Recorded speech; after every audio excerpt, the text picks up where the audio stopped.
Assalamu alaikum, everyone. Good morning, good afternoon, or good evening, depending on where you are in this global economy. Today is Wednesday, September 14th, and I'm pretty good.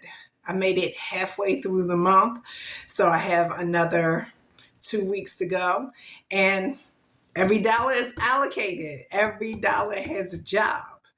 And I know I'm doing what I'm supposed to be doing because things are not easy. When they start to get hard, that's how you know you're doing what you're supposed to do. So this week has been interesting. I think last week I had air coming out of my tire. So the indicator came on. So I was like, no big deal. I took it to stands, got some air in it. It was fine. Then the toilet stopped flushing all of a sudden. So I called the plumber. He was like, you got to get a fill valve or something like that. And then it started leaking in my living room. So I was like, oh, you gonna make me do this without any money. So I see the lesson. I see what I'm supposed to talk about this evening. And I think I have a format. I think it's important that I talk about business during my weekly conversation. And then Sundays, as part of my self-care Sunday routine, I talk about personal development. So today I'm going to have a business conversation, and we're going to start with accountability. My legs hurt. After that 17 miles, my legs are burning, but I can't stop now because I got the momentum. And when you're in the momentum, you keep it going by doing the work. So 11:30 at night, we're going to make a video because I feel the momentum. I think I did 15,000 steps today, and tomorrow I got some more to do. And then Friday, I have a bike practice because I still want to be out on my bike. And then Saturday, I have a 5K for Boxer's Trail. Okay. You just get it done because you've already set the routine. So if you set the routine, you have to stick to that routine. So that's where I am for my exercise. Now, this week was great. I used social media to add people to the team. Now, I had a core group of people. I had my family, I had my contractor, but when you're doing real estate development, you need a lot more people. You need an electrician, you need a carpenter, you need a plumber, you need an insurance guy, you need a lawyer. We added a handyman, and you need a landscaper. So I'm constantly out there trying to consolidate the data to figure out who's good. Because just because you know these people, they are not always going to be available when you want them. So that means you have to have first, second, and third choice. So I got some work to do. I have to make sure that I have enough people on the team that when the opportunity presents itself, we can go. So this has actually been good. I use social media. Others can move in silence, but Nicole is going to be loud. I'm going to be loud, and I'm going to go to my network because I know 5,000 people, easy. And if 5,000 people know 5,000 people, that's 25,000 people. And if those 5,000 people know one person, that's 125,000 people. I can find some contractors in 125,000 people, but I'm not going to find anybody if I don't tell people what I'm looking for. So y'all can move in silence if you want to. I'm going to be loud. That's just my style. Everybody got their different styles, and I'm not knocking anybody's style. I'm just saying that my style is loud. So what didn't I do? I didn't work on my business. I have to have a different model for 2023. I got to pay off $69,000. My job doesn't pay that much. So I can't save my way out of $69,000. I can't save that amount of money. And I'm good. I'm perfectly fine having no money at all. I have 4 bank accounts. One bank account got a nickel. Another bank account got 11 cents. Another bank account has $100. That's my emergency fund, $100. And then my hedge fund has $500. So as long as my hedge fund got money, I can do what I need to do because I play the credit game. My emergency fund is in the credit game. And I think I had this conversation on social media a couple years ago, and people were like, don't use credit because they can take it away from you at any time. Okay, but I got $69,000 to pay. So I can't save my way to pay off $69,000. I have to invest. So we're going to talk about that. We're going to talk about the mistakes I made. 5 years ago, I was robbing Peter to pay Paul. This year, I'm not robbing Peter to pay Paul. But along that journey, I made mistakes. So first, I want to tell you, I'm fine not having any money because I always got money. See, I got my penny jar. It's okay if I don't have any money in the bank. As long as I got my penny jar, I'm happy. This penny jar has saved me many a day. So, it's not making any money sitting in the bank account, but I don't feel like having money in the bank is security to me. If I have a roof over my head, electricity and water and food in the fridge, we good. Oh, heat is optional because my mom ain't believe in that. She would just tell me go put a coat on. That's just the way we grew up. So I know many a family who use the kerosene heater. So that doesn't bother me.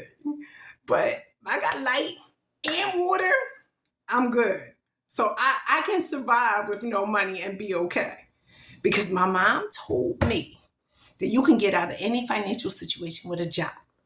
So all I have to do is keep going. That's how I motivate myself to keep going.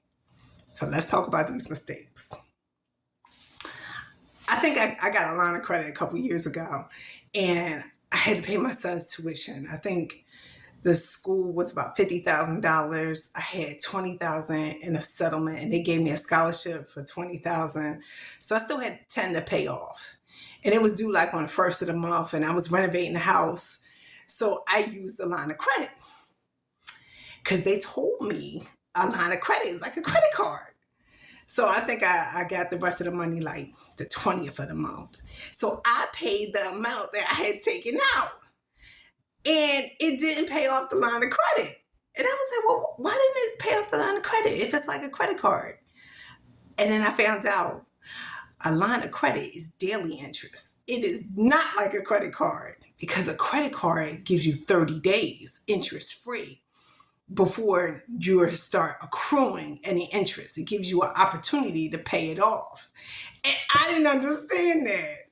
So I still have the line of credit, but that's my last line of defense. I will use that if it will cost me less money to buy something at that time on sale than to wait when I have the money and pay more. A lot of products are priced on a time basis. That's what sales are for. So if I have that line of credit available and that line of credit is less than my savings, which is $500, then I can do it, yes, because I know I have the means to pay it off. But I'm hoping to not do that. And that's why we have credit cards. See, my credit cards are zero interest. My first two credit cards were Capital One and Chase. I think the credit limit was $1,000 and the credit limit was $2,000. So they had 15 months of 0% interest. So I'm good because it's like paying cash, except for they expire. So what I have to do is pay off those credit cards, and they expire in October.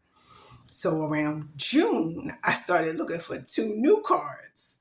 So I got 2 new cards from Discover and one of my credit unions, and those credit limits are $8,000 and $4,000.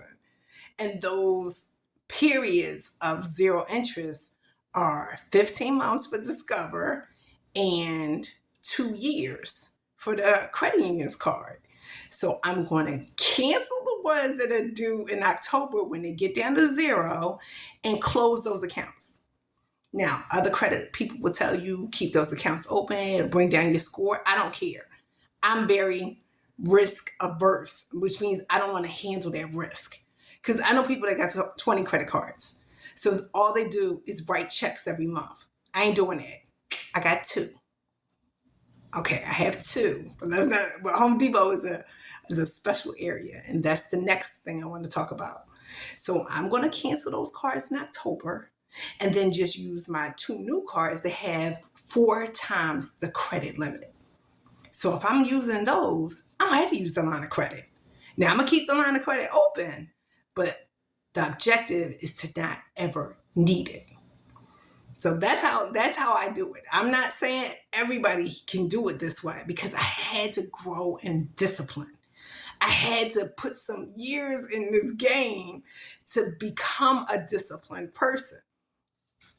Now, I had to pay off everything. I had tickets.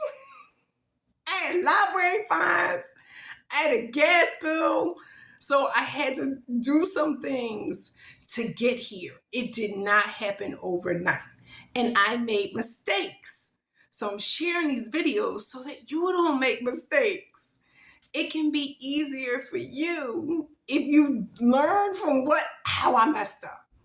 It's okay. For me, messing up means you learn something. That's all it means. I don't care. I mess up all the time because I want to learn, because I want to get better. And that's my objective. So other people tell you don't close those cards. Nicole was closing them because I can't take that risk with all these other things I got going on. So let's talk about Home Depot. Home Depot is not 0%. So I'm going to tell you how I messed up on Home Depot. So you know I was working on a money pit. My house is almost 100 years old. It is absolutely a money pit. Now the contractors will tell you what they need at that moment. See, I'm a planner. And so I want to know what we need so I can plan some activities, so I can go online, so I can price compare. Contractors don't work like that. So I'm in here just to shopping because I'm listening to the contractors. So I called Home Depot and they was like, your balance is $700. I was like, well, okay, well, how much do I have to pay off before I have to pay interest? They said $700. I was like, what? She was like, yeah, you only get 0% if your purchase is over $299.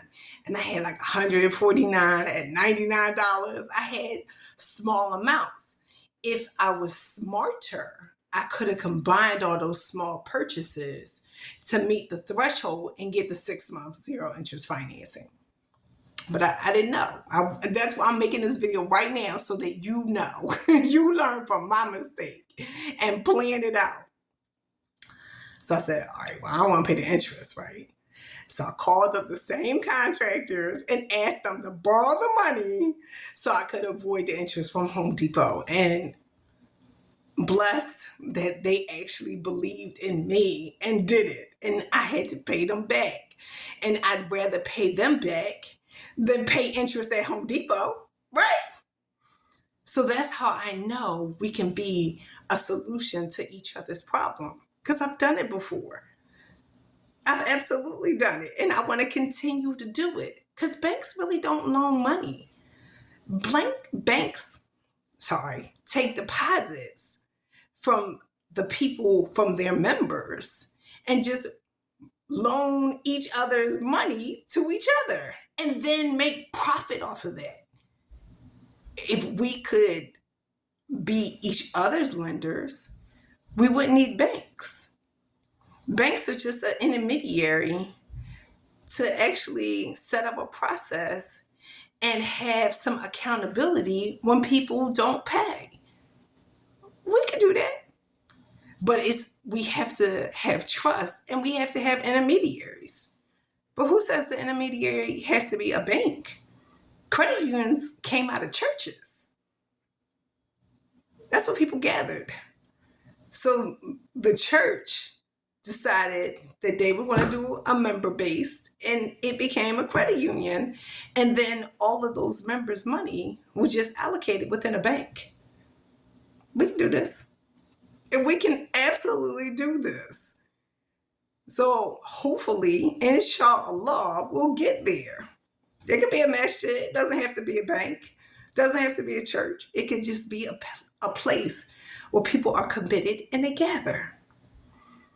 So I hope this video was very helpful. And I explained how I messed up. I'm now 15 minutes in, and that's way too long for me. But I thought it was necessary to show you that I make mistakes. Learn from my mistakes so you don't have mistakes of your own. Now, on Sunday, I'm going to talk about the mistakes I made and not having discipline and how I had to change my mind to think differently and do the things I didn't want to do. I talked about that last Sunday, and this Sunday I'm going to follow up with the process. I hope you'll join me. Thank you. Good night.